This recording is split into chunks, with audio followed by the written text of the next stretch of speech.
Dear friends అందరికీ నమస్కారం. Gold ప్రియులకు స్వాగతం సుస్వాగతం.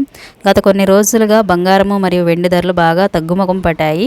ఈ సంగతి మనకందరికీ తెలిసిన విషయమే. అయితే గత వారం రోజులుగా బంగారపు ధరలు ఏ విధంగా ఉన్నాయి, ఎప్పుడు పెరిగింది, ఎప్పుడు తగ్గింది అనే ఒక అంచనా కూడా మీకు తెలియాలి. అప్పుడే మీరు బంగారం మీద ఒక ఐడియా ఉంటేనే రానున్న రోజుల్లో బంగారం కొనుక్కోవడానికి మీకు ఒక ఐడియా ఫామ్ అవుతుంది. కాబట్టి మన వీడియోని స్కిప్ చేయకుండా పూర్తిగా చూడండి.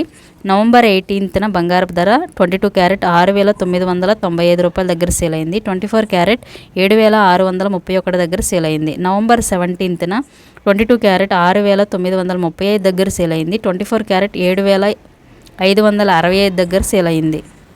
నవంబర్ 16వ తారీఖున 22 క్యారెట్ 6,935 దగ్గర సేల్ అయింది.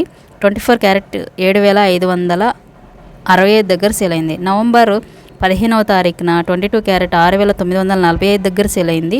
24 క్యారెట్ 7,576 దగ్గర సేల్ అయింది. నవంబర్ 14th 22 క్యారెట్ 6,935 దగ్గర సేల్ అయితే 24 క్యారెట్ 7,565 దగ్గర సేల్ అయింది. నవంబర్ 13th 13వ తారీఖున 22 క్యారెట్ 7,045 రూపాయల దగ్గర సేల్ అయితే 24 క్యారెట్ 7,685 దగ్గర సేల్ అయింది. నవంబర్ 12వ తారీఖున 22 క్యారెట్ 7,085 దగ్గర సేల్ అయితే 24 క్యారెట్ 7,729 దగ్గర సేల్ అయింది.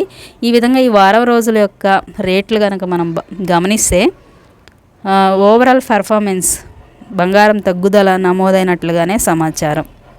రానున్న రోజుల్లో ఇంకా తగ్గుతుందా పెరుగుతుందా అనేది విశ్లేషకులు ఏం చెప్తున్నారంటే రానున్న రోజుల్లో బంగారపు ధరలు ఇంకా తగ్గుముఖం పడతాయి. కారణం డాలర్ విలువ పెరగడం, మన యొక్క ద్రవ్యోల్బణం తగ్గుదల నమోదైందనమాట మార్కెట్లో. థ్యాంక్ యూ ఫ్రెండ్స్, లైక్ చేసి సపోర్ట్ చేయండి.